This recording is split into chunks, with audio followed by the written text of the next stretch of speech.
Hello and welcome back to Payday 2 101. Today we're on to the General Technician build.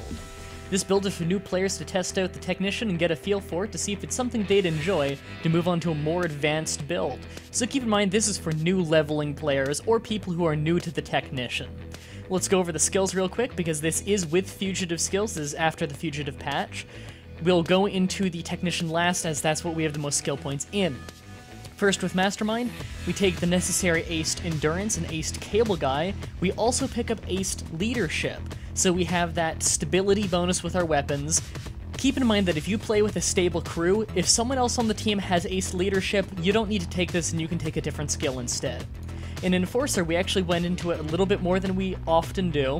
We have Ace Transporter, which is necessary. We've also picked up Ace Diehard for the armor regeneration rate, that's very important.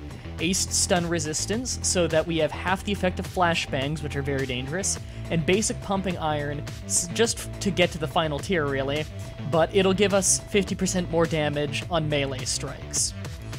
For Ghost, we have the necessary Ghost things of Aced Sprinter, Basic Cat Burglar, Aced Fast Hands, and Basic Shinobi.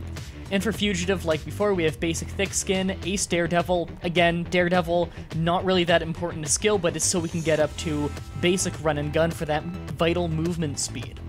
On to the Technician, though. This is drastically different than what it used to be before these patches, thanks to a few skill updates that I'll be getting into. First, we have Aced Rifleman. Your snap to zoom with assault rifles and snipers is double speed. This is, surprisingly, actually very, very good. It also increases your zoom level by 25%, which is also very, very good. There are, of course, some people who aren't big on it because it does hurt your peripheral vision a little bit, but as long as you're also stable at hip firing, you should be good with this. We have Basic Demolition Man. You never need to ace this. People commonly ace it, and I always recommend against it. All you need is basic. You have an extra trip mine. Aced is just you deploy them 20% faster. It's such a minor upgrade for 3 whole points that it's not worth it. We have Ace Nerves of Steel, so when you're interacting with things, say, fixing a drill, you take half the damage, and you can use Steel Sight and a Bleed Out, which is good because you will often use assault rifles and snipers, so you can take down enemy snipers while you're down. We have Hardware Expert, so you can fix the drill 25% faster, so you can fix a drill in 7.5 seconds. You also deploy trip mines a little faster. And with Aced, you have a 30% chance of auto-restarting the drill when it breaks down, and you deploy the sentry gun 50% faster. Fun fact the game doesn't tell you.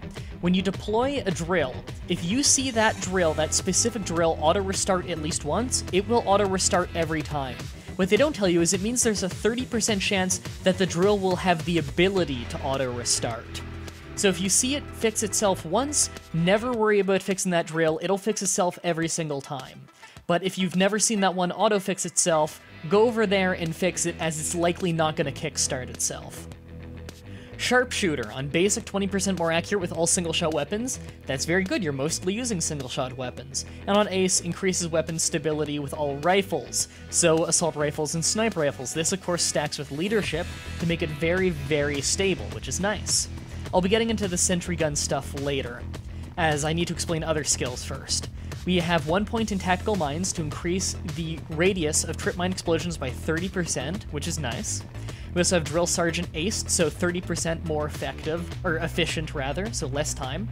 We have Silent Drilling Basic. Remember, to this day, there is still not a single instance in which you need this aced, which is 8 extra points, very expensive, and there's still not a single instance of the game in which a person will hear a basic drill and not an aced one, and not be able to clearly see it, so never ace silent drilling. New skill here, we have Jack of All Trades. On basic, it increases the trip mine explosion radius by 70%. That stacks with this, so it's double the radius, very good. But now, you can carry a sentry gun and trip mines. Because of this, we no longer have that golden rule we've had for all these years of, if you're going to put any points in sentry guns at all, you need to max out every sentry gun skill. That no longer applies as long as you have Jack of All Trades. So in a heist, you'll likely be taking your C4, and then your backup one will be the sentry guns, which I'll explain at the end. We have Shape Charges Ace. This is, of course, very common for technicians. 3 more trip mines in your inventory, so you're up to 6 now, which is very good. And you can use them as a utility item to blow open things like safes or doors. Very, very useful on many heists. It'll make the entire crew love you. And speaking of make the crew love you, debatably the second best skill in the game, Bulletproof Aced. On basic, you have 50% more armor on any armor you wear. That's huge, without increasing any kind of weight or anything. And the biggest, on Aced, your entire crew has 25% more armor regeneration rate. That 25% is a big deal, especially on Death Wish. This isn't exactly a Death Wish build, but this is useful in any difficulty. Now that we have the Sentry Gun skill, though, as we have Sentry Guns along with our Trip Mines, we have Sentry Gun Aced, so we have a Sentry Gun, it has extra health. We didn't take target practice because we're low on skill points here. We have basic Sentry Gun combat, so you can reload your Sentry Gun by giving it ammo. This is very important, you couldn't do this before. And basic tower defense, so we have 2 Sentry Guns. So at the beginning of a heist, you can easily put up 2 Sentry Guns in good spots. You can reload them if they ever run out of ammo. They have extra health, so they're less likely to break. And then you can go on to using your whole 6 Trip Mines on blowing open doors or placing around the area with their very large explosion radius. All around, you're a very, very good utility guy. Next, with the perk tree, we're taking the Armorer here. Again, I'm not going to cover every other skill because they are generic ones that are uniform across every single build. If you want to hear me talk about those a little bit, I talk about it in the general Mastermind build in the playlist. But first we start with 5% more armor. Not huge, but it adds up. Then another 5% bringing us to 10%.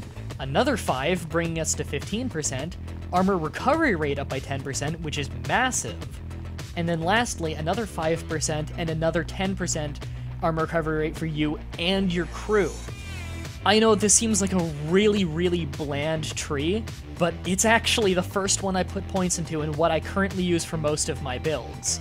Armor recovery rate and extra armor is a huge, huge deal. I know muscle seems more attractive simply because you have a lot more health in that than you have more armor in this, but health doesn't regenerate. Armor regenerates.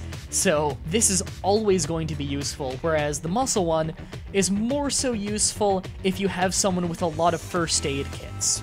Onto the weapons. First, for the primary weapons, we start, of course, with the Loud Car 4. I've gone over it 1,000 times in all the previous videos, but again, high accuracy, great on ammo, great for stability, and it hits that incredibly crucial 40 damage threshold. If you want to know why that's so important, I talk about it in the general Mastermind build video, but once again, long barrel, competitor's compensator, no custom, gazelle grip, laser module, military laser module, pro grip or rubber grip, both are the same, quad car stack mag, car quad stack mag, however you want to word that, speculator sight, war-torn stock, and exotique receiver. And once again, you come out with the golden standard. And next, much like in the Mastermind video, for sniper rifles we have the R93 sniper rifle or the Rattlesnake. Which one you pick depends both on whether you're on Death Wish or Overkill, with this build more so being tailored for Overkill and lower, and also your skill level. For those of you who are not quite so experienced at quickly aiming for the head, I would recommend the R93 as it'll kill just about anything that's non-special in a chest shot, but the Rattlesnake if you are more experienced and are able to get those headshots. So if we're going R93, no barrel. For gadget we have the angled sight. For sight I like the solar sight. All I'd really recommend against it really is the unique one here, because although it spots enemies for you, which is nice, it gives you very little peripherals. And the wooden body stock, so that you have that extra bit of stability, and an extra nice looking gun. And of course, for if you are better at those headshots, we have the Rattlesnake, we have the long barrel to give it some accuracy, no suppressor, angled sight, solar sight, and no aluminium body, because all that does is get rid of stability for concealment. Oops. For concealment, so we have the default wooden body instead, and have a very solid sniper rifle as long as you're not on Death Wish. For the secondaries, to no one's surprise, for an SMG, I am, of course, going to recommend the Cobus 90. The Cobus 90, it was well known for a very long time as basically the only SMG you really need, although it has a contender now that I'll get into in a minute. We get the long barrel for some accuracy, fire breather nozzle, the auto fire, you can have a military laser module. I don't have it because it puts it on the left side of your gun right here, and it actually hurts your vision a little bit as you're firing like this. The laser is not super useful in this gun, and the actual module gets kind of in the way, so I don't use it, but you can use it if you have had some luck with it. And lastly, the speculator sight. But the Cobus 90 has a contender now. Only when you're on overkill and lower, but it has a contender. We now have the Cobra submachine gun. This one, although matching or lower than the Cobus 90 in most things, including being much lower in damage, it is so ammunition efficient that it's worth it in a lot of situations. We have the competitor's compensator. We use a pocket laser on this. Any kind of laser will really do.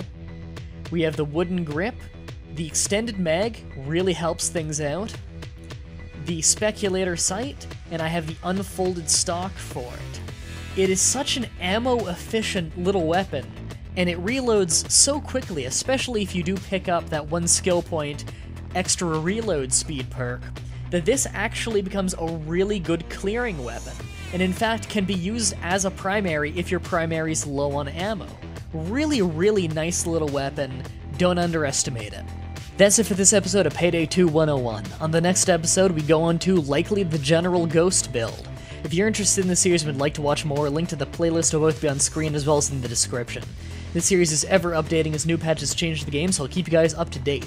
If you're looking for some teammates to play with, why not join in my Steam group linked in the description, and if you want to keep up with me, I have my Facebook fan page linked down there as well.